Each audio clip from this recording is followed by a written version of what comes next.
بسم اللہ الرحمن الرحیم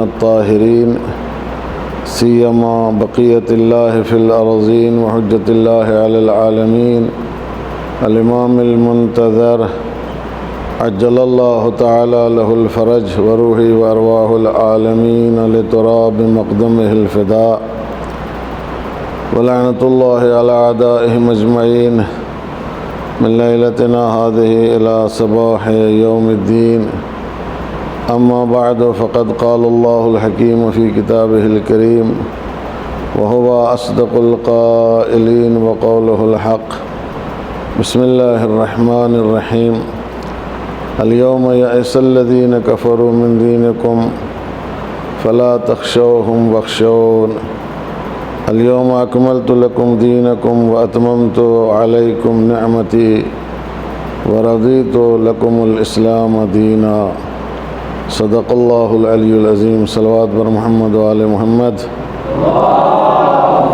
ادھر آؤ ادھر آؤ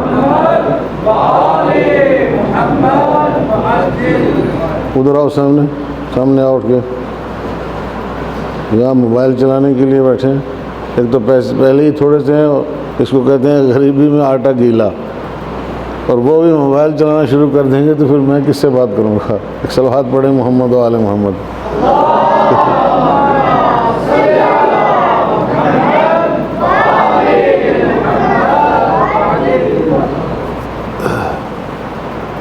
شب عید غدیر ہے کل انشاءاللہ عید غدیر ہے اور آج شب جو ہے وہ شب عید غدیر ہے اور اس مناسبت سے ہم اپنے زمانے کے امام منجی عالم بشریت حجت خدا امام زمانہ عجل اللہ تعالیٰ فرجہ شریف کی خدمت میں مبارکباد پیش کرتے ہیں اور پروردگار عالم سے دعا ہے کہ وہ ہماری اس مبارکباد کو ہمارے امام کی خدمت میں پہنچائے تاکہ یہ ہمارے لیے سرمایہ آخرت بن سکے۔ میں نے ذاتی طور پر خیر دیر سے میسیج بھیجے لیکن کافی لوگوں کو میسیج بھیجے تھے اور آئے تو بہرحال اتنے ہی آتے ہیں یہاں پہ اس سے زیادہ آتے نہیں ہیں کیونکہ ہمارے یہاں جو ہے وہ جب کسی کا موڈ بنے تب وہ آتا ہے، اگر موڈ نہ بنے تو چاہے جتنا بڑا پروگرام کیوں نہ ہو اور جتنی بڑی مناسبت کیوں نہ ہو وہ ہمارے پروگراموں کی نظر ہو ہی جاتی ہے۔ آج ماشاءاللہ شادیاں ہیں بہت ساری، شادی چھوڑ کے کوئی تھوڑا آئے گا محفل غدیر منانے کے لیے، یہاں تو کچھ ملے گا وہاں کھانے پینے کو ملتا ہے، پھر شادی ہے، بازی ہے، لین دین کا مسئلہ ہے، ایسے میں یہاں لین دین کا مسئلہ ہے ہی نہیں کسی سے۔ اگر واقعاً ہوتا تو ظاہر سی بات ہے کہ آج ہمیں صرف وقت دینا تھا اس محفل میں اور بہت کچھ یہاں سے لینا تھا، تو وہ یہ جو نقد والا سودا ہماری قوم کرتی ہے ادھار والا نہیں کرتی، کیونکہ وہ جو دینے والا ہے وہ آخرت میں دے گا، اگرچہ دنیا میں بھی وہی دیتا ہے وہ دینے والا دنیا میں بھی اتنا دے رہا ہے کہ ہمیں اس کی سدھ بدھ ہی نہیں ہے کہ کتنا دے دیا ہے اس نے آج تک، ہمارے پاس کوئی حساب نہیں ہے، لیکن پھر بھی جو ہے وہ ہم بہرحال غافل ہیں ان چیزوں سے، چونکہ یہ مناسبتیں چھوڑنے کی نہیں ہوتی کیونکہ پھر اگلے سال ہاتھ آئے گی نا، جیسے یوم عرفہ گزرا ہے یا اس کے بعد یہ بڑی مناسبت ہے، بیچ میں عید جو ہے وہ تو ایسے ہی ہے، ایسے میں عید تو ہماری آپ کی خوشی کا دن ہے، وَجَعَلْتَهُ لِلْمُسْلِمِينَ عیدا، اس میں واضح طور پر ہے کہ اس کو ہم نے مسلمانوں کے لیے عید بنایا ہے، آپ لوگوں کے لیے عید بنایا ہے، لیکن یہ عید جو ہے جو کل آنے والی ہے اور جس کی مناسبت سے ہم جمع ہوئے ہیں یہ مسلمانوں کی عید نہیں ہے، یہ عید اللہ الاکبر ہے، اللہ کی عید ہے، رسول اللہ کی عید ہے، تمام ملائکہ کی عید ہے، تمام جن و انس کی عید ہے، عرش و فرش کی جتنی مخلوقات بھی ہیں یہ سب کی عید ہے، اس لیے کہ آدم سے لے کے خاتم تک اور خاتم کے بعد سے پوری کائنات میں جو ہے وہ ایک افراتفری تھی کہ آخر وہ وعدہ الہی جو ہے وہ کب پورا ہوگا جس کے انتظار میں تھے. سمجھ میں آیا؟ وہ ملائکہ، وہ جن و انس، وہ نوری مخلوقات، یہ سب کے سب جو ہے وہ اس انتظار میں تھے کہ پروردگار عالم نے جو وعدہ کیا ہے وہ کب پورا ہوگا. تو پیغمبر کے آنے کے بعد بھی جو ہے وہ انتظار باقی رہا، وہ انتظار ختم نہیں ہوا. وہ انتظار ختم ہوا غدیر کے دن، اور غدیر کے دن جتنی امیدیں وابستہ کر رکھی تھی انبیاء کرام نے، فرشتوں نے، ملائکہ نے، کروبیین نے، آسمانی مخلوقات نے، زمینی مخلوقات نے، ان سب کی امیدیں پوری ہو گئیں. توجہ کی آپ نے؟ ان سب کی امیدیں پوری ہو گئیں. اور جو نا امید ہو گئے بنص قرآن الیوم یئس الذین کفروا من دینکم، وہ کافر تھے جو نا امید ہو گئے، اور وہ مسلمان تھے، اللہ کے ماننے والے تھے کہ جن کی امیدیں آج کے دن جو ہے وہ پوری ہوئی. آئے سمجھ میں؟ تو یہ بڑا دن ہے، بہت بڑا دن ہے تاریخ آدم و عالم میں، تاریخ بشریت میں، تاریخ کائنات میں اور تاریخ خلقت میں بہت بڑا دن ہے. اور اس کو اسی لیے اللہ کی عید کہا گیا ہے، دوسری کسی عید کو اللہ کی عید جو ہے وہ نہیں کہا گیا، یہ اللہ کی عید ہے. تو بھائی ہم اپنی عید منانے کے لیے تو بڑے جوش و خروش کے ساتھ آتے ہیں، لیکن جب اللہ کی عید ہو تو اس میں جو ہے وہ گنے چنے افراد ہی حاضر ہوتے ہیں کہ جن کو اللہ کی طرف سے توفیق ہوتی ہے. توجہ کی آپ حضرات نے؟ لہذا کسی بھی مناسبت کو جو ہے وہ کم نہیں سمجھنا چاہیے. مناسبت بہت بڑی ہوتی ہے، بہت بڑی مناسبت ہے. اور مناسبتیں جو آتی ہیں تو ان سے کسب فیض کرنے کا طریقہ یہی ہے کہ آدمی جمع ہوں، ایک جگہ بیٹھیں اور ذکر کریں، ورد کریں، فضائل اور مناقب بیان کریں، اور غور و فکر کریں، اور اپنا تجزیہ و تحلیل کریں کہ اس کے حوالے سے ہم کس مقام کے اوپر ہیں اور ہماری کیا حالت ہے، ہماری کیا پوزیشن ہے اس مناسبت کے حوالے سے کہ جس کو غدیر کی مناسبت کہا جاتا ہے. ایک صلوات پڑھیں محمد و آل محمد پر.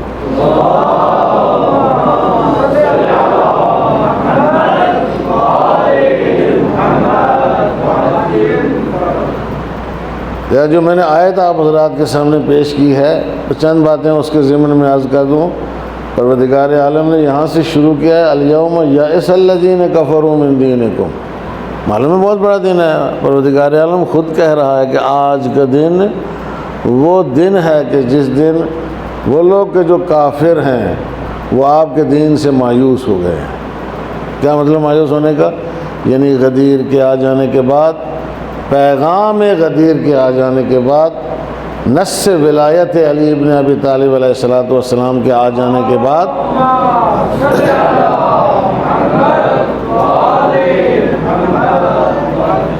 اب جو کفار و مشرکین نے امیدیں وابستہ کر رکھی تھیں، شیطان کے ماننے والوں نے جو امیدیں وابستہ کر رکھی تھی کہ ایک نہ ایک دن ہم اس دین کو ختم کریں گے اور کائنات سے پروردگار عالم کا چرچا ختم ہو جائے گا.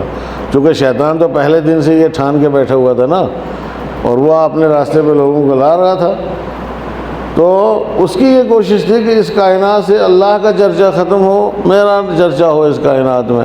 آیا سمجھ میں؟ تو پروردگار عالم نے غدیر کے اعلان کے بعد اس بات کا اعلان کیا کہ الیوم یئس الذین کفروا من دینکم. اب کافر آپ کے دین سے مایوس ہو گئے. کیا مطلب ہے مایوس ہونے کا؟ مایوس ہونے کا مطلب یہ ہے کہ انہوں نے جو امیدیں لگا رکھی تھی کہ ایک نہ ایک دن ہم اس دین کو مٹا دیں گے، آج جو دن ہے اس دن کے بعد اب کوئی اس دین کو نہیں مٹا سکتا ہے. ایسے میں اب کسی کے اندر دم نہیں رہا کہ وہ اس دین کو مٹا سکے. تو معلوم ہے کہ غدیر جو ہے وہ اس بیان کی روشنی میں سند بقائے دین الہی ہے، بقائے دین الہی کی سند ہے غدیر، اور اس کے علاوہ کوئی سند نہیں. کہیں پر بھی یہ سند نہیں ملتی پروردگار عالم کی طرف سے. کسی واقعے کو بھی، تاریخ کے کسی حادثے کو بھی، چاہے وہ بڑے سے بڑا واقعہ ہو، بڑے سے بڑا حادثہ ہو، پیغمبر کی زندگی میں جتنے واقعات رونما ہوئے چھوٹے چھوٹے واقعات نہیں تھے، بڑے بڑے واقعات پیغمبر کی زندگی میں رونما ہوئے ہیں، آیا سمجھ میں؟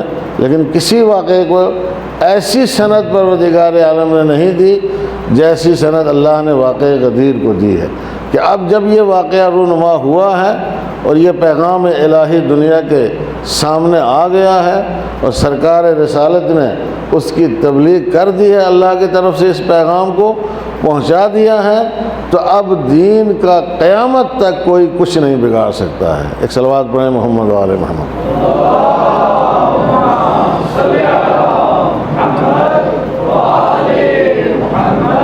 تو یہ بہت بڑا دن ہے اس اعتبار سے کہ دین کی بقا کی سند جو ہے وہ آج کے دن پروردگار عالم نے دی ہے کہ اب یہ دین جو ہے وہ باقی رہے گا۔ یا ایس الذین کفروا من دینکم، کافر آپ کے دین سے مایوس ہو گئے ہیں، اب وہ اس کو نہیں مٹا سکتے ہیں۔ اس کے بعد فرمایا فلا تخشوہم واخشونی، آپ ان سے نہ ڈریں، اے ہمارے حبیب آپ کفار سے نہ ڈریں۔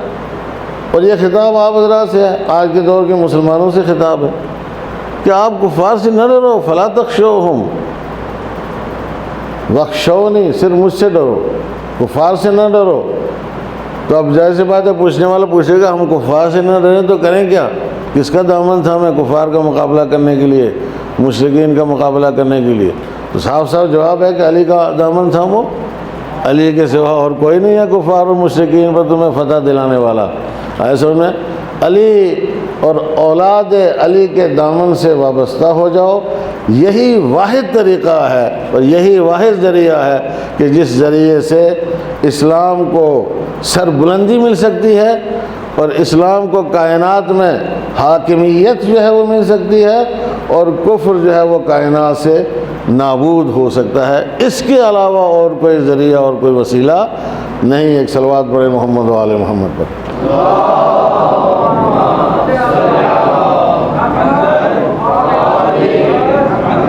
جب یہ بات کہی جاتی ہے کہ آپ نہ ڈریں تو نہ ڈریں ایسے ہی تھوڑا، یا اس کے پیچھے کچھ نہ کچھ بتایا جاتا ہے کہ آپ نہ ڈرو، اس کی وجہ یہ ہے۔ آئے سمجھ میں؟ اللہ نے کہا فلا تخشوہم، اب آپ ان کفار سے نہ ڈریں۔ آئے سمجھ میں؟ کیوں نہ ڈریں؟ کیوں نہ ڈریں؟ اس لیے نہ ڈریں کہ اب علی کو مولا بنا دیا ہے، اب علی کو مولا بنا دیا ہے، ولایت علی کے سپرد کر دی گئی ہے، نظام علی کے حوالے کر دیا گیا ہے، سسٹم کائنات کا علی کے حوالے کر دیا گیا ہے۔ اب کسی پریشانی کی کوئی بات نہیں ہے، آیا سمجھ میں؟ اب اس دین کو کوئی نہیں مٹا سکتا ہے۔ اب یہ علی علیہ السلام کی حکمت عملی تھی کہ جس حکمت عملی نے اس دین کو بچا کر کے یہاں تک پہنچایا، یہ علی کی حکمت عملی ہے۔ توجہ کی آپ نے؟ ورنہ ظاہر سی بات ہے کہ جو امیدیں کفار نے لگا رکھی تھیں، مشرکین نے لگا رکھی تھیں، وہ یہی تھی کہ بس ایک دفعہ سرکار دو عالم دنیا سے جائیں تو پھر اس دین کا جو ہے وہ اس کی بساط سمیٹ دی جائے گی، پھر اس کو ختم کر دیا جائے گا۔ اس کے لیے پلاننگ تھی، منصوبہ بندی تھی، بہت پہلے سے منصوبہ بندی تھی۔ ایسے انہیں، اور جب بھی رسول خدا چاہتے تھے کہ علی علیہ السلام کے بارے میں کوئی اعلان کیا جائے تو سارے لوگ جو ہے وہ آڑے آتے تھے، آئے سمجھ میں؟ آڑے آتے، ذوالعشیرہ سے لے کے اس دن تک ہر موقع کے اوپر آڑے آتے تھے، اور یہ منظر پروردگار عالم دیکھ رہا تھا، سرکار دو عالم کی کیفیت پروردگار عالم دیکھ رہا تھا، اسی لیے اللہ نے فرمایا فلا تخشوہم، اب آپ ان سے نہ ڈریں، واخشونی، صرف اور صرف مجھ سے ڈریں، اب ان سے ڈرنے کی ضرورت آپ کو نہیں ہے۔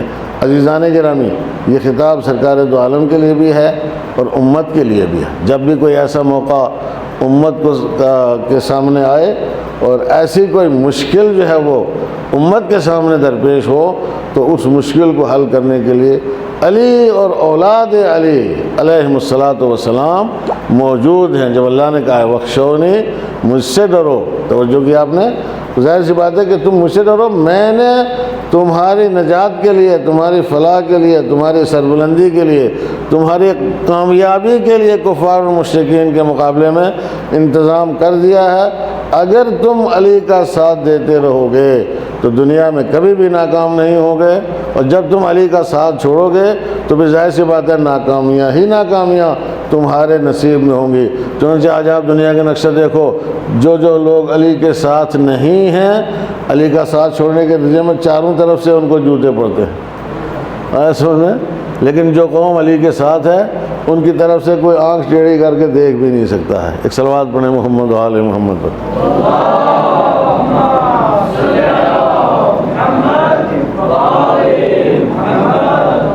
تو یہ فلا تخشوہم واخشونی جو ہے یہ ہمارے اور آپ کے لیے ہے۔ سرکار دو عالم تو نہیں ڈرتے تھے کسی سے، سمجھ میں آیا؟ وہ نہیں کسی سے ڈرتے تھے۔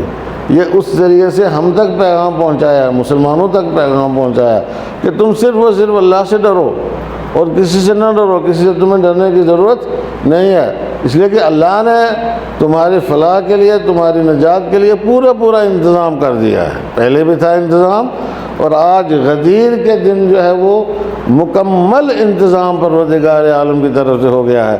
لہذا یہ کہنے کے بعد بلا فاصلہ کہا الیوم اکملت لکم دینکم، اب تمہیں ڈرنے کی ضرورت نہیں ہے، آج میں نے دین کو تمہارے لیے کامل کر دیا ہے، مکمل کر دیا ہے۔ توجہ کی آپ نے؟ اب جب دین کامل ہو گیا ہے، دین مکمل ہو گیا ہے، اور جتنا کچھ دین میں آنا تھا وہ سب آ گیا ہے، تو اب جو کچھ آپ کو ضروری ہے اس دنیا میں نظام کو چلانے کے لیے وہ سب کچھ اس دین کے اندر موجود ہے۔ اکملت لکم دینکم، مسلمانوں کو تو کم سے کم بھائی اس کے اوپر یقین رکھنا چاہیے نا، اور دوسری قومیں اگر اس کے اوپر یقین نہیں رکھتی ہیں تو کم سے کم اہل اسلام، اہل قرآن، اللہ کے ماننے والے، ان کو اس بات کے اوپر یقین رکھنا چاہیے کہ دنیا میں سب سے مکمل اگر کوئی روش حیات ہے، آئین حیات ہے، دستور حیات ہے تو وہ دین اسلام ہے۔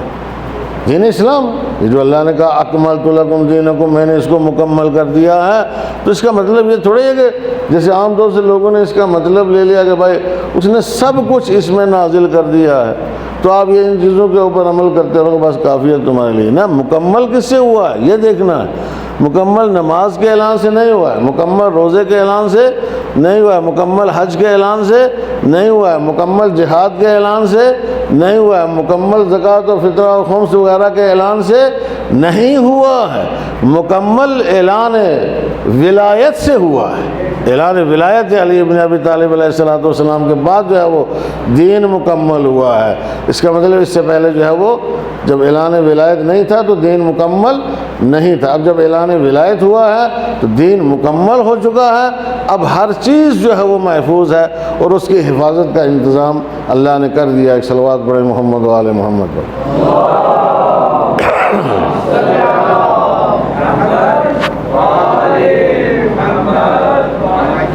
چنانچہ اس وقت دنیا کے جو اس وقت صورتحال ہے، دنیا پریشان ہے دنیا۔ آپ دیکھیں تو آپ کو اندازہ ہوگا کہ اتنے سارے مسلمان ہیں دنیا میں، اتنے سارے مسلمان ہیں، بے شمار مسلمان، کتنا آپ 1.5 ارب سے اوپر ہی ہو گئے ہوں گے تقریباً، 1.5 ارب مسلمان ہیں، اور یہ 1.5 ارب بہت ہیں، کیا بات کرتے ہیں۔ قرآن مجید جو ہے وہ پہلے کہا کہ یکن منکم 20، اگر تمہارے پاس 20 آدمی ہوں گے مسلمان، یغلبوا 200، تو کتنے پر غالب آئیں گے؟ 200 کے اوپر غالب آئیں گے۔ آیا سمجھ میں؟ 200 پر 20 آدمی 200 کے مقابلہ کرنے کے لیے کافی ہے۔ پہلے یہ اعلان تھا پروردگار عالم کی طرف سے، اس کے بعد اعلان اللہ نے بدلا۔ آیا سمجھ میں؟ کہا کہ اب ہم نے تمہیں تخفیف دی ہے، ہم نہیں کہتے کہ تم اتنا زیادہ جو ہے وہ جتن کرو اور اتنی محنت کرو، اگر تمہارے پاس 100 ہے، 100 آدمی اگر تمہارے پاس ہے، یغلبوا 200، تو وہ 200 کے اوپر غالب آئے گا۔ کتنے کے اوپر غالب آئے گا؟ 200 کے اوپر غالب آئے گا۔ تو جو کہ آپ نے تو اب آبادی کا ریشو دیکھ لیں، آبادی کا ریشو دیکھ لیں، اس کے بعد حساب لگائیں کہ جو 1.5 ارب ہیں، اب فرض کرو کہ ان میں ایک مسلمان 2 کے مقابلے کے لیے ہے، سمجھ میں آیا؟ تو میرے خیال میں کوئی خاص بڑا کٹھن مقابلہ نہیں ہے، پوری دنیا میں مسلمانوں کے سامنے کوئی بہت بڑا چیلنج نہیں ہے، معمولی چیلنج ہے مسلمانوں کے لیے، زیادہ بڑا چیلنج نہیں ہے۔ جب معمولی چیلنج ہے اور پھر اس کے بعد اللہ کی نصرت بھی ساتھ میں ہے، ان تنصروا اللہ ینصرکم، اگر تم اللہ کی مدد کرو گے اللہ تمہاری مدد کرے گا، اللہ کی راہ میں نکلو گے تو پروردگار عالم تمہاری مدد کرے گا، فرشتوں کے ذریعے سے مدد کرے گا، فرشتوں کے ذریعے سے اللہ نے مختلف مواقع کے اوپر مسلمانوں کی مدد کی ہے۔ آج بھی اگر مسلمان جو ہے وہ اللہ کے راستے کے اوپر گامزن ہوں، نکلیں اللہ کے راستے کے اوپر، تو پروردگار عالم فرشتوں کے ذریعے سے مدد کرے گا۔ توجہ کی آپ نے۔ لیکن مسلمان نہیں نکل پا رہے ہیں۔ کیوں نہیں نکل پا رہے ہیں؟ اس لیے نہیں نکل پا رہے ہیں کہ ان کے پاس غدیر نہیں ہے۔ سب کچھ ہے ابھی اگر تو زبانی ہے۔ توجہ کیا مانتے ہیں؟ شیعہ بھی غدیر کو مانتے ہیں، سنی بھی غدیر کو مانتے ہیں، اور آج کل سنی پہلے کے مقابلے میں زیادہ ماننے لگے ہیں، زیادہ روشن فکر ہو گئے ہیں، زیادہ وہ پورے جوش و خروش کے ساتھ جو ہے وہ غدیر کا تذکرہ کرتے ہیں، اسی حدیث کو پڑھتے ہیں۔ من وان یہی حدیث ہے، من کنت مولا ہو فہذا علی مولا، اس حدیث کو پڑھتے ہیں، آخر تک پڑھتے ہیں۔ توجہ کی آپ نے۔ اور اگر آپ دیکھیں نا، آپ نے تو زیادہ مجھ سے دیکھا ہوگا کہ جب کوئی ذاکر اہل سنت کا غدیر پڑھتا ہے تو پھر کتنے اس کے اوپر جو ہے وہ نوٹ برستے ہیں۔ سمجھ میں ایک صلوات پڑھے محمد و آل محمد۔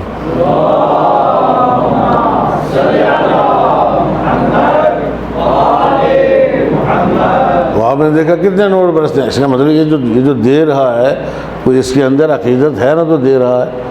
جو لے رہا پڑھ رہا ہے تو اس کے اندر بھی ہے، لیکن دینے والے کے اندر زیادہ عقیدت لگتی ہے مجھے، جو غدیر سن کے جو ہے وہ نوٹوں کی بارش کرتا ہے اس کے اوپر۔ تو لیکن اس کے باوجود کیا ہے؟ اس کے باوجود یہ حالت ہے مسلمانوں کی کہ ہر جگہ جو ہے وہ ہر جگہ پریشانی کا شکار ہے۔ توجہ کی آپ نے۔ اور یہ سر بلند نہیں ہے، ان کا سر نیچا ہے۔ دشمن کی آنکھ سے آنکھ نہیں ملا سکتے ہیں۔ توجہ کی آپ نے۔ دشمن کے چیلنجز کا مقابلہ نہیں کر سکتے ہیں جو اسلام دشمن عناصر ہیں، چنانچہ یہ ان کے ساتھ سمجھوتے کرتے ہیں، یہ ان کے ساتھ گٹھ جوڑ کرتے ہیں، یہ ان کے ساتھ لین دین کرتے ہیں۔ اور سعودی عرب کا تو سارا پیسہ جو ہے وہ امریکہ اور یورپ والوں کو خوش رکھنے میں جاتا ہے، ان کو رشوتوں میں چلا جاتا ہے سارا پیسہ اس کا، رشوت دے دے کے ان کو بہلاتے رہتے ہیں۔ آیا سمجھ؟ اس لیے کہ وہ کچھ ہی دنوں کے بعد جو ہے وہ اس کو کہہ دیتے ہیں کہ یار تیرا نظام اچھا نہیں ہے، بادشاہی نظام قابل قبول نہیں ہے، تو بادشاہی نظام کو بچانے کے لیے پھر اس کو رشوت دینا پڑتی ہے۔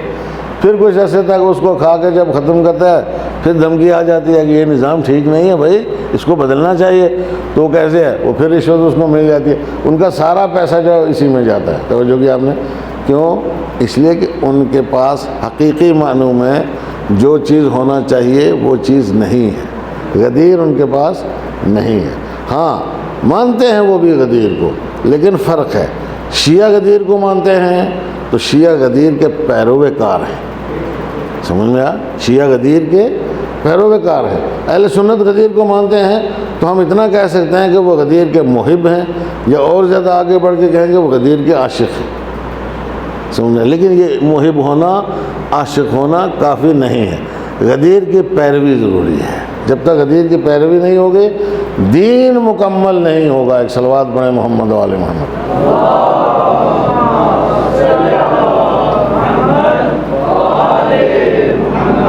دین مکمل نہیں ہوگا۔ توجہ کی آپ نے۔ دین مکمل ہوگا تب جب غدیر کی ہم پیروی کریں گے صحیح معنوں میں۔ تو جو قوم غدیر کی پیروی کرتی ہے وہ آج بھی سربلند ہے انشاءاللہ، سرخرو ہے انشاءاللہ، اور کوئی ان کی طرف دیکھ بھی نہیں سکتا ہے۔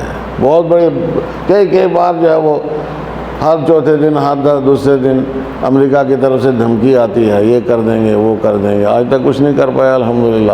کہانی 40 سال جب پورے ہو گئے تو اس کے بعد یہ انقلاب ختم ہو جائے گا۔ میرے خیال میں اب 42 سال ہو گئے، 40 سال تک نہیں جانے دیں گے تو 42 سال بھی ہو گئے، ابھی وہ کچھ بھی نہیں کر پائے انشاءاللہ، اور اس کو کچھ نہیں کر پائیں گے، اس لیے کہ یہ غدیری نظام ہے۔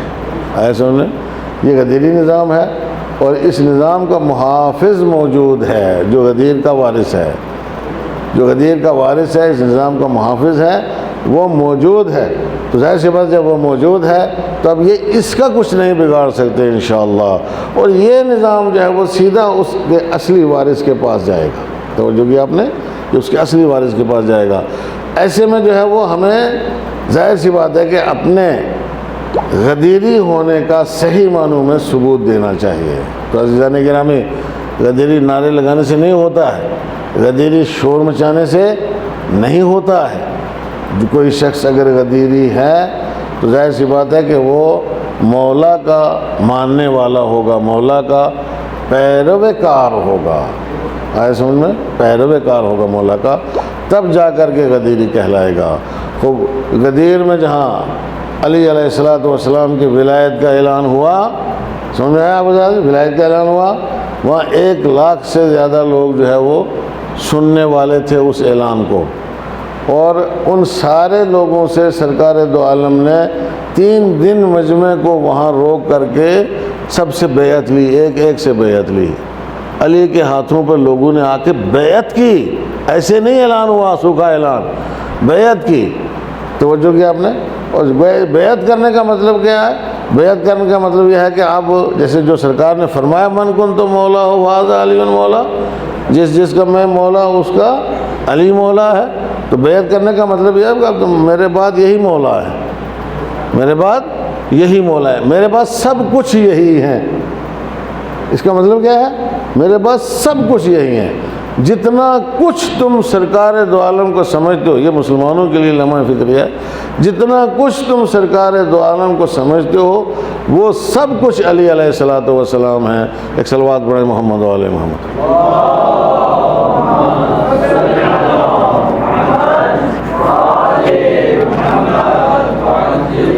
لیکن سمجھ میں نہیں آتا ہے، سمجھ میں نہیں آتا ہے لوگوں کی، سمجھ میں کیوں نہیں آیا یہ پیغام جو ہے، آج بھی سمجھ میں نہیں آیا لوگوں کی۔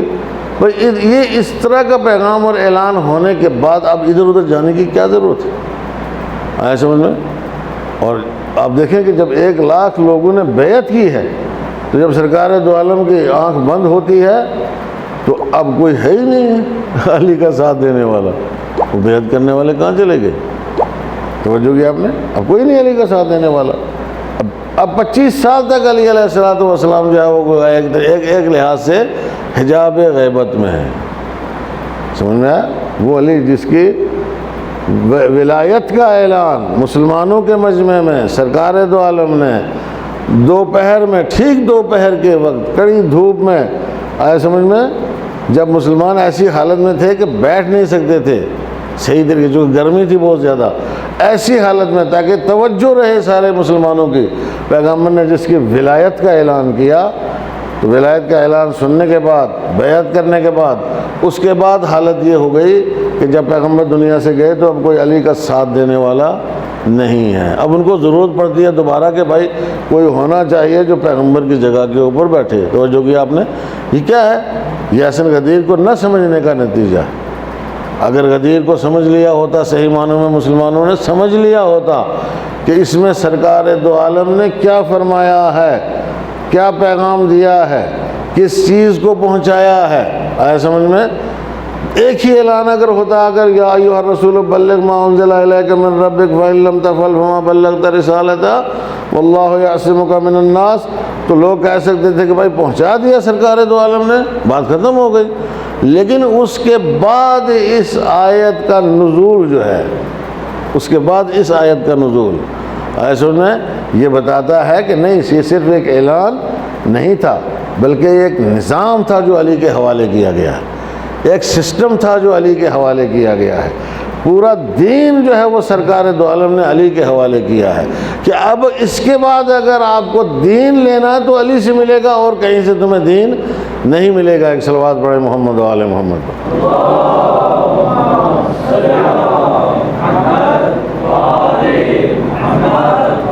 تو اس بات کو یاد رکھے، کوئی کسی کو کچھ بھی بنا لے، ہمیں کوئی اس سے لینا دینا نہیں ہے، لیکن تم جتنے مرضی بناؤ مگر دین ان سے نہیں ملے گا۔ دین اگر ملے گا تو علی سے ملے گا، ایسا نہیں، چونکہ دین کا وارث علی ہے، دین جس کے سپرد کیا گیا ہے وہ علی ہے، جو پیغمبر نے سپرد کیا ہے نا۔ اب اس سے بہتر ہوگا اکملت لکم دینکم، اللہ فرماتا ہے میں نے تمہارے لیے دین کو مکمل کیا ہے، اعلان ولایت علی کے ساتھ مکمل کیا ہے۔ توجہ کیا آپ نے؟ کسی اور اعلان کے ساتھ دین کو مکمل نہیں کیا۔ تو پھر اس کے بعد جو ہے اب ظاہر سی بات ہے کہ دین اگر کسی کو لینا ہے، اس چیز کو یاد رکھے مسلمان، تو دین علی سے ملے گا۔ باقی بہت کچھ آپ مسلمانوں سے لے سکتے ہو ادھر ادھر آگے پیچھے، لیکن دین صرف اور صرف علی سے ملے گا، چونکہ دین ان کے ولایت کے اعلان کے ساتھ جو ہے وہ مکمل ہوا ہے۔ ایک صلوات پڑھے محمد و آل محمد۔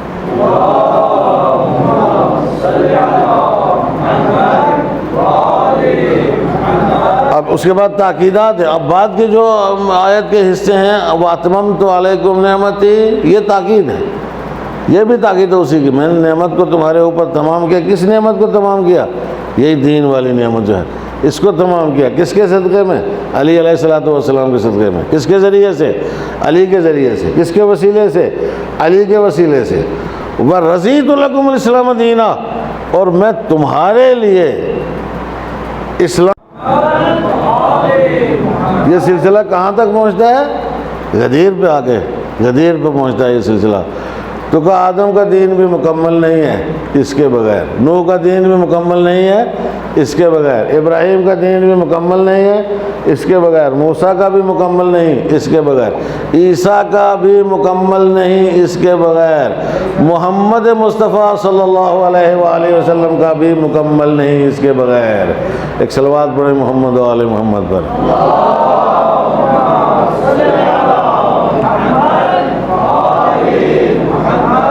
اس میں کون سا مبالغہ ہے؟ اگر ایسی کوئی بات ہوتی تو دعوت ذوالشرح میں پروردگار عالم کہتا اکملت لکم دینکم واتممت علیکم نعمتی ورضیت لکم الاسلام دینا، وہاں پہ کہہ دیتا. ایسا انہیں سلسلہ آگے بڑھا تو اب جو جنگوں کا سلسلہ شروع ہوا تو ایک سے ایک معرکۃ العرا جنگیں ہوئی ہیں. ایسے ان میں پیغمبر نے بہت بڑے بڑے کارنامے انجام دیے ہیں. ایسی بات ہے کہ معمولی کارنامہ نہیں ہے سرکار دو عالم کا. تھوڑے سے عرصے میں جب پورے جزیرۃ العرب میں اور شامات کے علاقے سمیت جو ہے وہ اسلام کو پہنچا دینا، یہ معمولی بات ہے، یہ بہت بڑی بات ہے. توجہ کی آپ نے، ایک آدمی کے لیے یہ بہت بڑا اعزاز ہے اور بہت بڑا کارنامہ ہے. اس کی مثال تاریخ میں کہیں ملتی ہی نہیں، کسی ایک آدمی نے اتنا بڑا کارنامہ انجام دیا ہو. لیکن عزیزان گرامی نہیں، کسی جگہ بھی یہ اعلان نہیں ہوا اللہ کی طرف سے، یہ اعلان نہیں ہوا. یہ اعلان یہاں ہوا جب سرکار دو عالم نے پہنچا دیا. اسی لیے پہلے فرما دیا وَإِن لَمْ تَفْعَلْ فَمَا بَلَّغْتَ رِسَالَتَهُ، اگر آپ نے ہمارے حبیب یہ نہیں کیا، یہ اعلان نہیں کیا، ولایت علی کا اعلان نہیں کیا، فما بلغت رسالت، تو آپ نے جو ہے وہ رسالت الہی کا کوئی کام انجام ہی نہیں دیا. ایک صلوات پڑھیں محمد و آل محمد پر.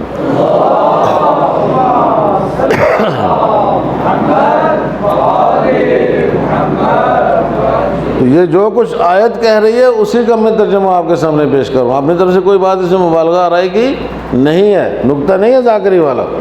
سمجھ میں آیا آپ کی؟ ذاکری کا نقطہ نہیں ہے یہ آیت کا مفہوم یہی بتا رہا ہے کہ اگر آپ نے یہ اعلان نہیں کیا تو آپ نے گویا دین کا کوئی کام نہیں کیا. تو جو آپ نے اعلان کر دیا تو دین کے سارے کام ہو گئے. اللہ نے کہا اکملت لکم دینکم، سمجھ میں آیا؟ سند دی پروردگار عالم کہ میں نے دین کو آپ کے لیے مکمل کیا. توجہ کیا آپ نے. اور پھر اس کے بعد تاکیداً یہ کہ وَأَتْمَمْتُ عَلَيْكُمْ نِعْمَتِي، اور جو میری نعمت ہے اس کو میں نے آپ کے اوپر تمام کیا. ظاہر سی بات ہے کہ وہ نعمت بھی جو ہے وہ علی ابن ابی طالب علیہ الصلوۃ والسلام کی ذات ہے. اس سے پہلے یہ اہتمام نہیں ہو پایا تھا. تو اس کا مطلب کیا ہوا؟ اس کا مطلب یہ ہوگا اب آدم کا دین بھی قبول ہے، اب نوح کا دین بھی قبول ہے، اب ابراہیم کا بھی قبول ہے، موسیٰ و عیسیٰ کا بھی قبول ہے، سرکار دو عالم کا بھی قبول ہے، اگلوں کا دین بھی قبول ہے اور پچھلوں کا دین بھی قبول ہے. ولایت علی ابن ابی طالب علیہ الصلوۃ والسلام کے صدقے میں. ایک صلوات پڑھیں محمد و آل محمد.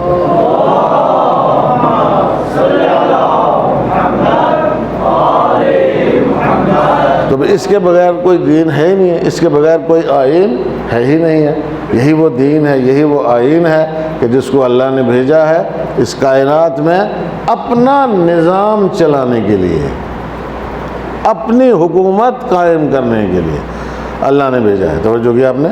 تو اب اگر مسلمان بھی وہی نظریات رکھتے ہوں کہ نہیں صاحب یہ جمہوریت، یہ فلاں، یہ فستاں، اور یہ ڈیموکریسی اور کیپٹلزم اور کمیونزم اور فلانزم فستانزم جو ہے وہ قوانین جو لوگوں کے بنائے ہوئے ہیں ان کو لا کے اسلام کے سامنے رکھتے ہیں ایسے ان میں، اور اسلام کا ان سے مقابلہ کرتے ہیں. بابا اسلام کا ان سے کیا مقابلہ ہے؟ ان کا اس سے کیا مقابلہ ہو سکتا ہے جو اختراع بندہ ہے. سمجھ میں آیا؟ ایجاد بندہ ہے. ایجاد بندہ جو ہے وہ کلام الہی کے مقابلے میں کیا حیثیت رکھتی ہے اور قانون الہی کے مقابلے میں کیا حیثیت رکھتی ہے۔ مسلمانوں کے لیے تو کم سے کم لمحہ فکریہ ہے کہ مسلمانوں کے پاس ایک مکمل آئین موجود ہے، مکمل آئین موجود ہے جو پوری دنیا کے لیے باعث نجات بن سکتا ہے۔ اور اگر اس آئین کو پیچھے رکھا گیا ہے تو ظاہر سی بات ہے کہ یہ شیطانی سازش ہے اور شیطان پرستوں کی سازش ہے۔ ایک صلوات پڑھے محمد و آل محمد پر۔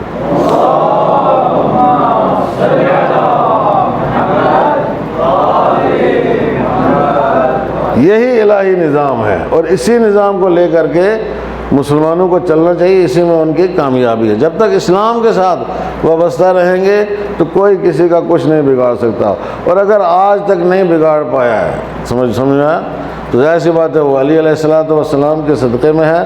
اور یہ انقلاب جو دنیا میں رونما ہوا پچھلی صدی میں اور اس صدی تک ابھی تک باقی ہے انشاءاللہ، یہ انقلاب بھی جو ہے وہ علی علیہ السلام کے صدقے میں رونما ہوا ہے۔ اللہ نے کہا میں نے دین کو مکمل کر دیا ہے تو جو میں اس سے راضی ہوں، اور پھر آپ کو کسی سے ڈرنے کی ضرورت نہیں ہے، آپ مجھ سے ڈرو۔ تو جب تک مسلمان اللہ سے ڈرتا رہے گا اس کے دین کو کوئی خطرہ نہیں ہے، اور جس دن مسلمان جو ہے وہ دوسروں سے ڈرنا شروع ہو جائے گا تو اس کا دین جو ہے وہ بیکار ہے، اس کی کوئی حیثیت نہیں ہے۔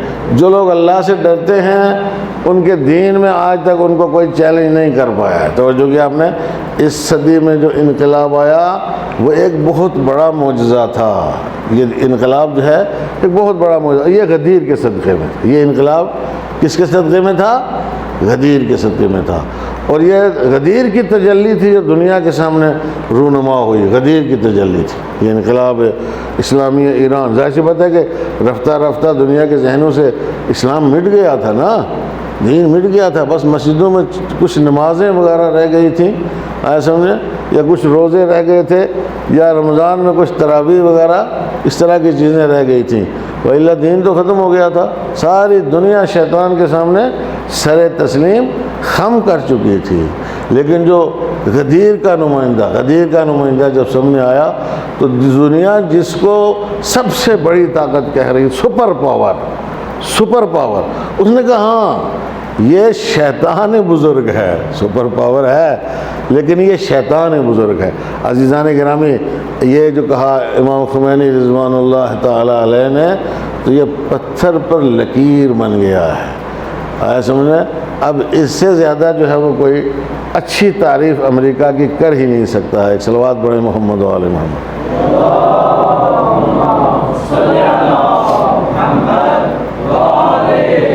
شیطان بزرگ کہہ دیا تو شیطان بزرگ ہے، معلوم ہے دنیا کو پتہ چل رہا ہے آہستہ آہستہ کہ وہ شیطان بزرگ ہے، کیسی کیسی شیطانی حرکتیں کرتا ہے۔ تو اس شیطان بزرگ نے وہ تھوڑا چاہ رہا تھا کہ یہ انقلاب کامیاب ہو جائے، یہ اسلامی انقلاب کامیاب ہو، وہ نہیں چاہ رہا تھا۔ لیکن عزیزان اگر فرعون کامیاب ہو جاتا موسیٰ کی ولادت کو روکنے میں اور موسیٰ کے انقلاب کو روکنے میں تو ظاہر سی بات ہے کہ اس زمانے کا فرعون بھی کامیاب ہو سکتا تھا۔ لیکن جب اللہ کی تدبیر اور حکمت عملی سے وہ کامیاب نہیں ہوا تو بالکل اسی طریقے سے یہ بھی کامیاب نہیں ہوا۔ کہاں سے آیا؟ فرعون کے گھر میں جو انقلاب آیا، موسیٰ نے جو انقلاب برپا کیا تو فرعون کے گھر سے برپا کیا۔ امام خمینی نے جو انقلاب برپا کیا آخری پڑاؤ جو ہے وہ فرانس تھا۔ ایک صلوات پڑھے محمد و آل محمد۔ آخری پڑاؤ کہاں تھا؟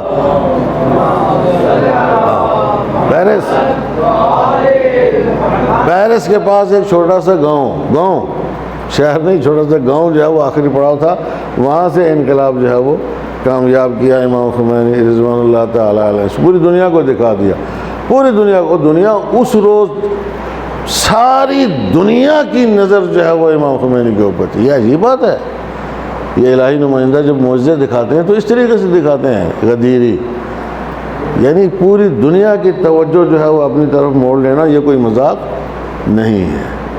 اس دن جب انہوں نے کہا مجھے ایران جانا ہے، اپنے وطن جانا ہے، تو دنیا حیران تھی، یہ کہاں جائے گا، کس طریقے سے جائے گا، کیسے جائے گا، ایسا نہیں۔ وہاں کی حالت دیکھ کر کے ساری دنیا حیران تھی، کہا مجھے جانا ہے، تو چلے آئے، تہران میں آ گئے۔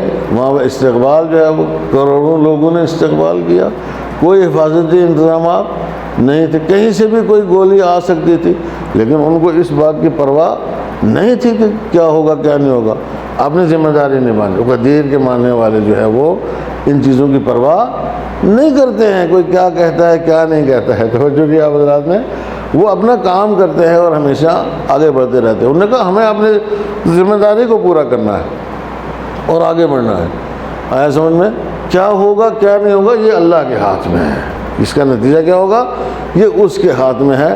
جیسے جیسے اس کی منشا ہوگی اس کے مطابق ہم آگے بڑھتے رہیں گے۔ ایک صلوات پڑھیں محمد و آل محمد۔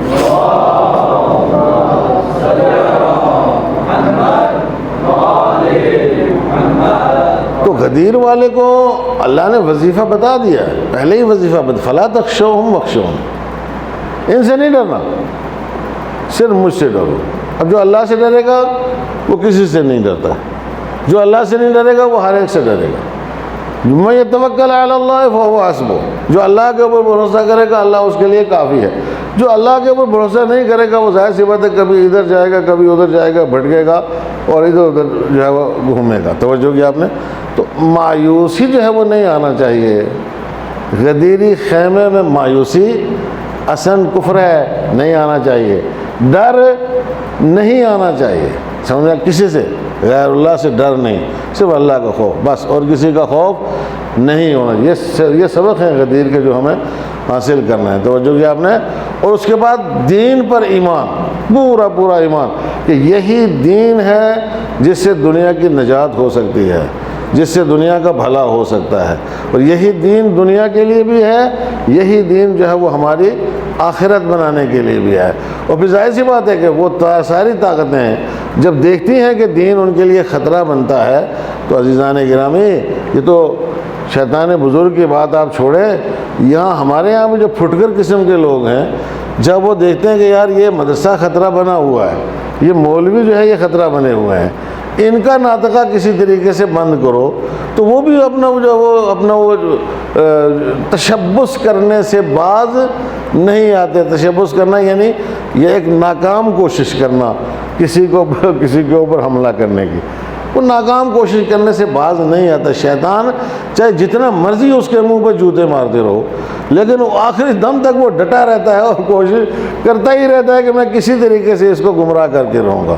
ایسے ہی ہے جن لوگوں کو دین کھلتا ہے، جن لوگوں کے مفادات جو ہے وہ دین کی وجہ سے خطرے میں پڑتے ہیں، وہ لوگ کیسے برداشت کریں گے کہ اس قسم کی جو ہے وہ پائے گاہیں یا اس قسم کے مراکز جو ہے وہ یہاں پہ رہیں، کیونکہ یہ بار بار ان کو ٹوکتے ہیں، یہ بار بار ان کو روکتے ہیں، یہ بار بار ان کو آئینہ دکھاتے ہیں کہ اس میں اپنا چہرہ دیکھو، اس میں اپنا چہرہ دیکھو، لہذا وہ لوگ نہیں برداشت کرتے ہیں، وہ لوگ نہیں برداشت کرتے۔ عزیزان گرامی تو ہمیں امیر المومنین علی ابن ابی طالب علیہ السلام نے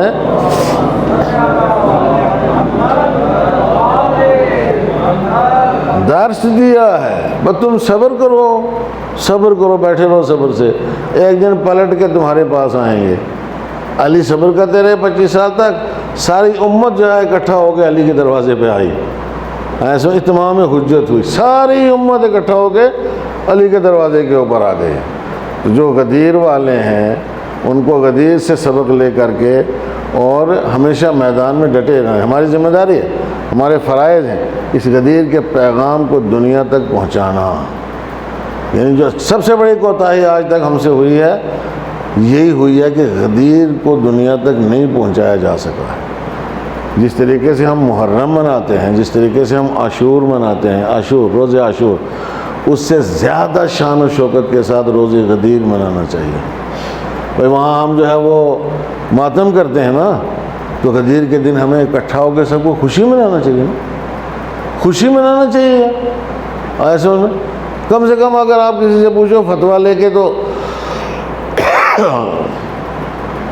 آپ غدیر کے دن اس بات کو لے کے تالیاں ہی بجانا چاہتے ہو کہ علی علیہ السلام جو ہے وہ اللہ کی طرف سے آج ان کو ولایت کا منصب ملا ہے، اور یہ پیغام اس طریقے سے دنیا تک پہنچانا چاہتے ہو تو اس میں بھی اشکال نہیں، خوشی مناؤ۔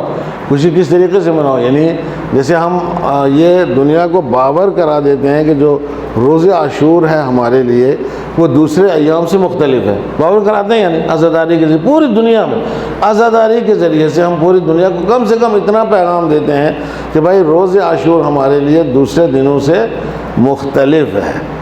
سمجھ میں آیا؟ روز عاشور ایسے ہی کیوں نہ ہم پوری دنیا جو ہے وہ اسی طریقے سے باور دنیا شیعت پوری دنیا کو یہ باور کرائے کہ یہ غدیر کا دن ہمارے لیے بہت بڑی خوشی کا دن ہے، بس اتنا، اور زیادہ کچھ نہیں، بہت بڑی خوشی کا دن ہے، بہت بڑی خوشی کا دن ہے۔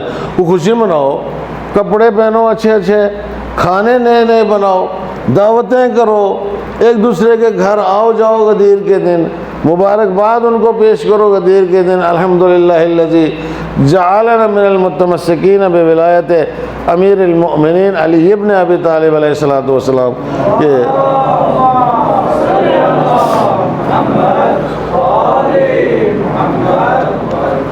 خدا کا لاکھ لاکھ شکر ہے کہ جس نے ہمیں امیر المؤمنین علی علیہ الصلوۃ والسلام کی ولایت کے ساتھ وابستہ قرار دیا ہے، ان کی ولایت سے متمسک ہونے والوں میں قرار دیا ہے۔ توجہ کیا آپ نے؟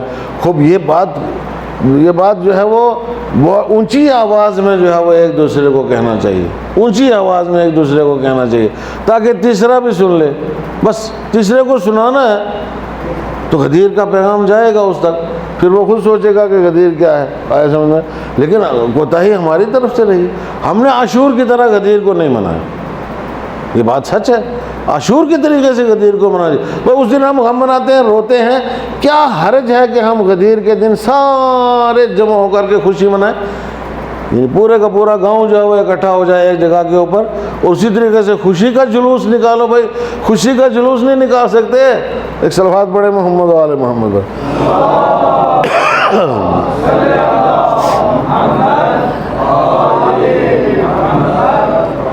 لیکن یہ ہوگا کہ بھائی جیسے غم کے جلوس میں شیطان گھس آتا ہے، ایسے خوشی کے جلوس میں بھی گھسنے کی کوشش کرے گا، سمجھ میں آیا؟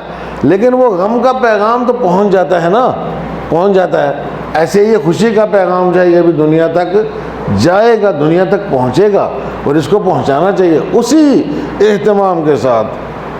اور عزیزان گرامی، جب تک لوگ جوک در جوک جو ہے وہ غدیر کو منانے کے لیے نہیں نکلیں گے، یہ بات نہیں طے ہو پائے گی کہ یہ ملت جو ہے وہ امام زمانہ کا ساتھ دینے والی ہے یا نہیں دینے والی ہے۔ ایک صلوات پڑھیں محمد و آل محمد پر۔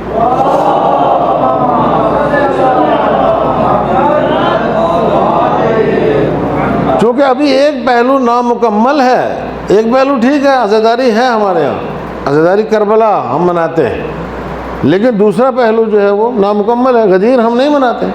ایسے تھوڑی ہوتا ہے کہ 4 آدمی جمع ہو گئے غدیر منانے کے لیے، نا، غدیر اسی طریقے سے جیسے عید منائی جاتی ہے، اسے عید کیسے مناتے ہیں، بقرعید کیسے مناتے ہیں، عید الفطر کیسے مناتے ہیں، عید الاضحیٰ کیسے مناتے ہیں، کتنے کوئی گھر میں رہتا ہے عید الاضحیٰ کے دن؟ آپ انصاف سے بتائیں۔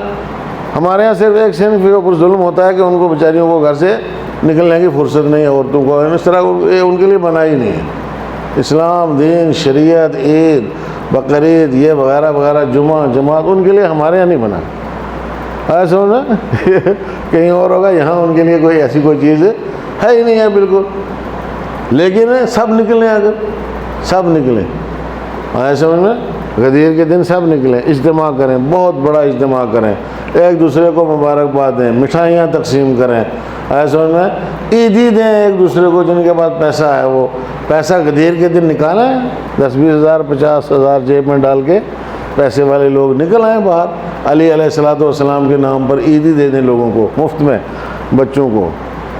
جو آپ ایران جاؤ تو آپ کو پتہ چلے غدیر کے دن جو ہے وہ آپ 4 قدم آگے نہیں چل سکتے ہو، سید اگر ہو تو پھر آپ کو جیب میں پیسے رکھ کے نکلنا پڑے گا، غدیر کے دن ایسے نہیں نکل سکتے۔ ہمیں خود تجربہ ہے، جب ہم نکلتے تھے غدیر کے دن تو پیسے جیب میں رکھ کے اچھے خاصے نکل کے جاتے، پر جو بھی بچہ ملتا تھا، سید لاؤ، عیدی لاؤ، تو آج غدیر کا دن ہے، عیدی لاؤ، وہ دینا پڑتی تھی ان کو عیدی۔ ہمارے یہاں کوئی رواج ہی نہیں، ہمارے یہاں کوئی پتہ ہی نہیں لوگوں کو ان چیزوں کا، یہی وہ دن ہے کہ بابا یہ خوشی کا دن ہے، وہ غم کا دن ہے. تو جس طرح غم کے دن کو مناتے ہو، خوشی کے دن کو کیوں نہیں مناتے ہو؟ اللہ تھوڑا ہی کہتا ہے کہ تم غم ہی مناتے رہو، ہمیشہ خوشی نہ مناؤ. وہ دنیا کو یہ بھی دکھانا ہے نا کہ بھائی جس طریقے سے ہم غم مناتے ہیں اسی طریقے سے ہم خوشی بھی مناتے ہیں، تاکہ دنیا کو یہ باور ہو جائے کہ یہ صرف رونے والی قوم نہیں ہے، ہنسنے والی قوم بھی ہے. ایک صلوات پڑھیں محمد و آل محمد پر.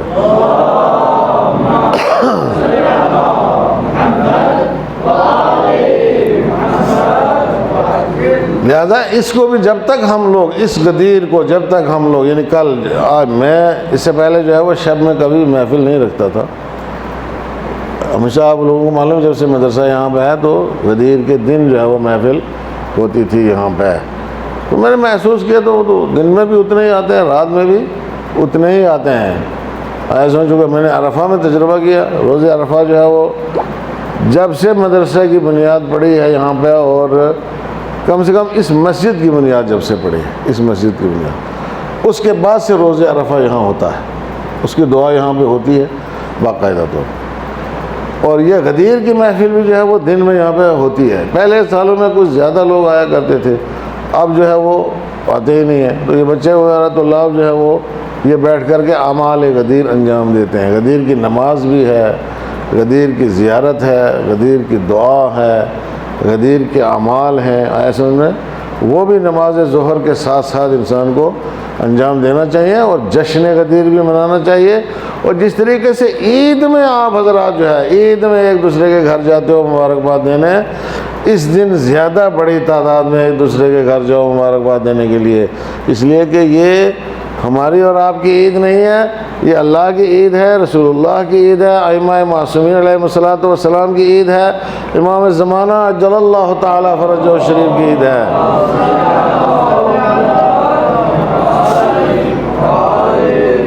تو غدیر کے دن اگر کوئی امام کا چاہنے والا ہے تو بہترین عمل کیا ہے؟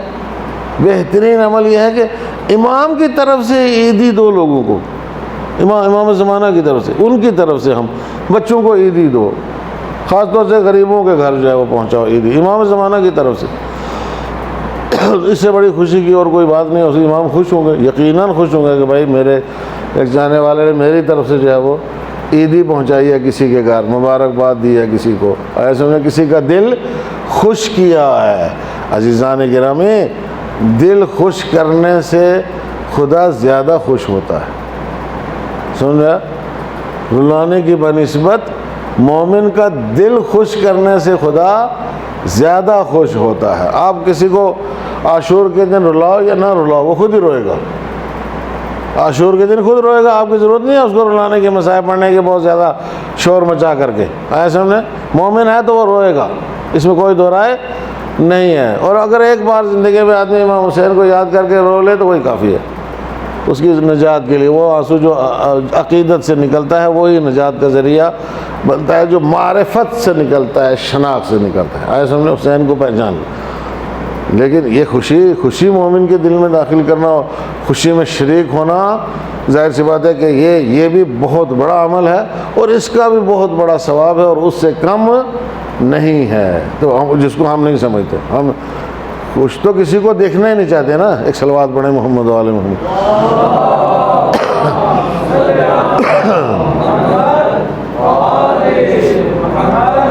ہم ایسے غدیری ہیں کہ ایک آنکھ بھی نہیں بہتا ہے جو خوش ہو دنیا میں. ایسا نہیں، اس سے خدا خوش نہیں ہے.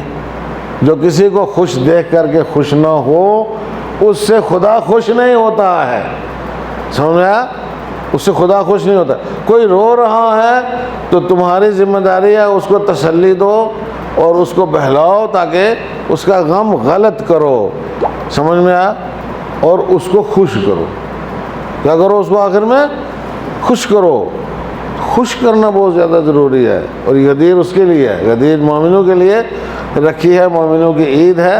اور اس میں اس عید کو زیادہ اہتمام کے ساتھ جو ہے وہ پوری دنیا کو منانا چاہیے. البتہ بعض دوسرے ممالک میں اور خاص طور سے ایران میں جو ہے وہ بہت بڑے پیمانے پر اس کے جشن ہوتے ہیں، بڑے بڑے جشن ہوتے ہیں. ہمارے یہاں بر صغیر میں عزاداری کے جشن زیادہ بڑے ہوتے ہیں.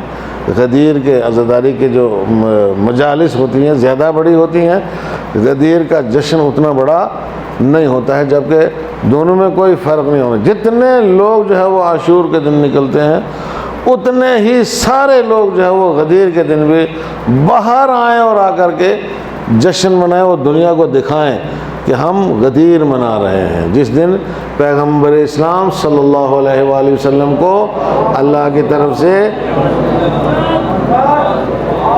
دین کے مکمل ہونے کی سند ملی تھی۔ اس سے بڑی خوشی اور کیا ہو سکتی ہے؟ اس سے بڑی خوشی اور پیغمبر کو سند ملی ہے کہ آج یہ دین مکمل ہو گیا ہے، آج میں آپ سے راضی ہو گیا ہوں، آج میں نے نعمتوں کا سلسلہ آپ کے لیے پورا کر دیا ہے۔ ہر طرح کی سند پیغمبر، رضایت کی سند ملی، اتمام نعمت کی سند ملی، اور اکمال دین کی سند جو ہے وہ اللہ کی طرف سے پیغمبر کو ملی ہے، تو آج غدیر کے دن میں ملی ہے۔ توجہ کیا آپ نے؟ تو پیغمبر کے ان افتخارات کی خوشی میں، ان افتخارات کی خوشی میں، یہ بہت بڑا افتخار ہے، اعزاز ہے پیغمبر کی زندگی میں، اور بہت بڑی فضیلت ہے پیغمبر کے لیے۔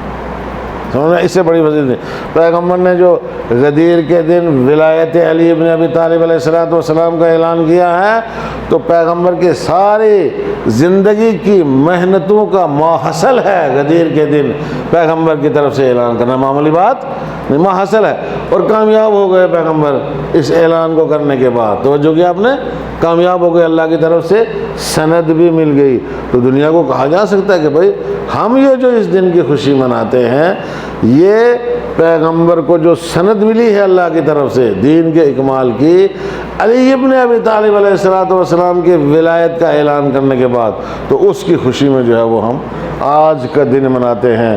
اور مسلمانوں کو آج کا دن جو ہے وہ یعنی غدیر کا دن جو کرانے والا ہے، اس کی خوشی میں بہت زیادہ اہتمام کے ساتھ منانا چاہیے۔ اور ظاہر سی بات ہے کہ دوستوں، بزرگوں، ساتھیوں، بچوں، یہ جو مجھے اپنی زندگی میں تجربہ ہے، اس بات کا تجربہ ہے کہ ابتدا میں جب ہم پڑھتے تھے تو یہ عزاداری، یہ مجلسیں، یہ محفلیں، یہ زیادہ تر شیعوں میں ہی ہوا کرتی تھی۔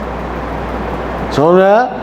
شیعوں میں ہوا کرتی تھی، باقی کسی کو پتہ نہیں تھا جلوس کیا ہوتا ہے، مجلس کیا ہوتی ہے۔ آج بھی کم لوگوں کو پتہ ہے، اور ناراض بھی ہو جاتے ہیں جب میں کبھی اس طرح کی بات کرتا ہوں، لیکن کم سے کم آج ان شیعوں کی محفلوں کی وجہ سے، عزاداری کی وجہ سے، اہل سنت کے یہاں بھی عزاداری کا شعور پیدا ہوا۔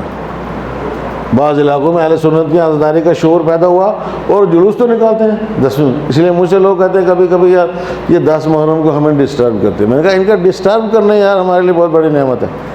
مائک اونچی آواز سے لگانے تو اونچی آواز سے لگاتے ہیں، اچھی بات ہے۔ امام حسین کا نام لیتے ہیں، بہت بڑی بات ہے نا، عزاداری منا رہے ہیں، تو اس میں ہماری کامیابی ہے کسی اور کی ہے؟ سمجھ میں آیا؟ اگر ہم اسی اہتمام کے ساتھ غدیر منائیں تو دیکھنا کل یہ سارے کے سارے غدیری ہو جائیں گے۔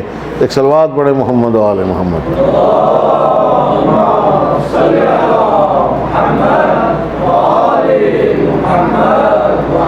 ربنا آتنا فی الدنیا حسنۃ وفی الآخرۃ حسنۃ وقنا عذاب النار۔ ربنا لا تزغ قلوبنا بعد إذ هديتنا وهب لنا من لدنك رحمة إنك أنت الوهاب۔ اللهم صل على محمد وآل محمد وعجل فرجهم۔ الحمد لله الذي جعلنا من المتمسكين بولاية أمير المؤمنين علي بن أبي طالب عليه الصلاة والسلام والأئمة المعصومين۔ وآخر دعوانا الحمد لله۔